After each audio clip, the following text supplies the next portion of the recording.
Hi everyone. I just wanted to check in and see how you're all doing, but also I wanted to spend a minute or two talking about waist circumference.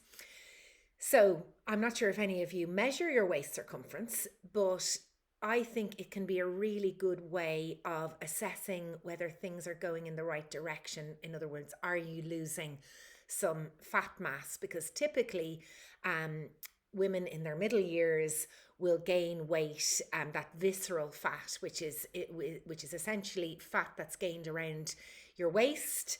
And of course, when it's gaining around your waist, it's also important to note that it's gaining around your vital organs, your liver, your kidneys, your lungs, your heart.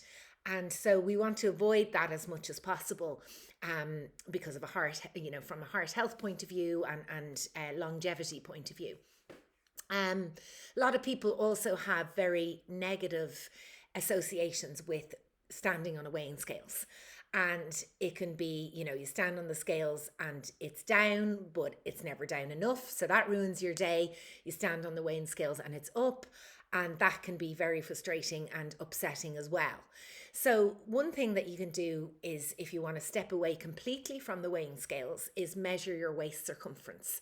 And you would do this every 4 weeks, to give you an idea as to whether you're losing some inches around your waist. So typically what I recommend people to do is find your the bottom, your last rib bone, and with the other finger then measure the top of your hip bone, and you're measuring halfway between the two. So it's not always around the belly button for everybody, because some people's belly button is lower.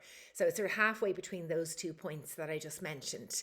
And in an ideal world, it should be less than 80 centimeters. But I think for you, measure it and see what your baseline is, and then going forward every 4 weeks, hopefully measuring it, you will see the kind of inches or the centimeters. The centimeters is what I measured in, coming down essentially.